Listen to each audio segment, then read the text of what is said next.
Hello guys, welcome back to the channel. তো শনিবার ইডেনে আবারও মুখোমুখি হচ্ছে কলকাতা নাইট রাইডার্স ও পাঞ্জাব কিংস, যেখানে প্রথমবারের মুখোমুখিতে এক জেতা ম্যাচ পাঞ্জাবের কাছে হেরেছিল কেকেআর।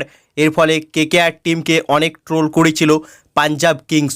তবে এবছর কেকেআর টিমের অবস্থা একেবারেই ভালো নয়। তবে কেকেআর ফ্যানরা চাইবে যে এই ম্যাচে কেকেআর যেন পাঞ্জাবকে হারিয়ে তার যোগ্য জবাব দেয়, কারণ কেকেআর প্লে অফসে যাক বা না যাক, কিন্তু এই ম্যাচে পাঞ্জাবকে হারাতেই হবে, এমনটা কিন্তু চাই কেকেআর ফ্যানেরা। অর্থাৎ পাঞ্জাবকে তার যোগ্য জবাব কিন্তু এদিন কেকেআরকে দিতেই হবে, কারণ প্রথমবারের মুখোমুখিতে কেকেআর জেতা ম্যাচ তাদের কাছে হেরেছিল, কিন্তু সেই ভুল শুধরে এদিন কিন্তু পাঞ্জাবকে হারাতেই হবে কেকেআরকে। তো এদিন কলকাতা নাইট রাইডার্স টিম কী পরিবর্তন করতে পারে পাঞ্জাবের বিরুদ্ধে? তো এদিন পাঞ্জাব কিংসের বিরুদ্ধে কেকেআর টিমে আমি দুটো পরিবর্তন দেখতে চাই। সেটা হচ্ছে লাভনীত সিসোদিয়া আর রোবমান পাওয়েল, এই দুই প্লেয়ারকে একাদশে নিয়ে আসতে হবে। তো এবার এই দুজনকে কাদের জায়গায় নিয়ে আসবে কেকেআর, সেটা কিন্তু প্রশ্নচিহ্ন হবে, কারণ ভেঙ্কাটিস আয়ার সেও ব্যাট হাতে ফর্মে নেই, রামানদীপ সিং সেও ব্যাট হাতে ফর্মে নেই।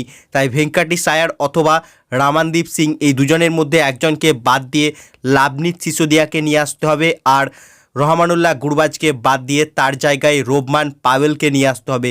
তো এই দুটো পরিবর্তন যদি কেকেআর পাঞ্জাবের বিরুদ্ধে করে, তাহলে কেকেআরের ব্যাটিংটা কিন্তু আরও স্ট্রং হবে এবং ওপেনিংয়ে সেক্ষেত্রে রাহানেকে পাঠাতে হবে, যেটা কেকেআর টিমের জন্য বেস্ট হবে, কারণ রাহানে এই মুহূর্তে ফর্মে রয়েছে, লাগাতার রান করছে। সে কেকেআরের একমাত্র ব্যাটসম্যান যে লাগাতার রান করছে, বাকি কেকেআরের কোনো ব্যাটসম্যান ফর্মে নেই। তাই রাহানে আর নারিনকে দিয়ে ওপেন করাতে হবে এবং তিনে আংক্রিস রঘুবংশীকে খেলাতে হবে, আর মিডিল অর্ডারে লাভনীত সিসোদিয়াকে, আর লোয়ার অর্ডারে থাকবে সেই রোবমান পাওয়েল আর আন্দ্রে রাসেল। এক্ষেত্রে কেকেআরের ব্যাটিংটা কিন্তু অনেক স্ট্রং হবে এবং এবছর কেকেআর ব্যাটিংয়ে স্ট্রাগল করছে।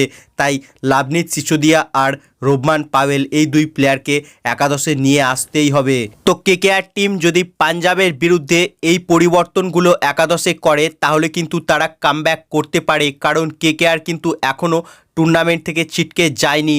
তারা কিন্তু এখনও প্লে অফসের দৌড়ে টিকে রয়েছে। কেকেআরকে এখনও পরপর 5টি ম্যাচ জিততে হবে, আর যদি এটা তারা করতে পারে তাহলে কিন্তু তারা প্লে অফসে যেতে পারে। তাই কেকেআর কিন্তু স্টিল অ্যালাইভ, কিন্তু কেকেআরকে ব্যাটিং অর্ডারে পরিবর্তন করতেই হবে, অর্থাৎ ব্যাটিং বিভাগে কেকেআরের সমস্যা রয়েছে। তাই লাভনীত সিসোদিয়া, রোবমান পাওয়েল এদেরকে নিয়ে আসতে হবে।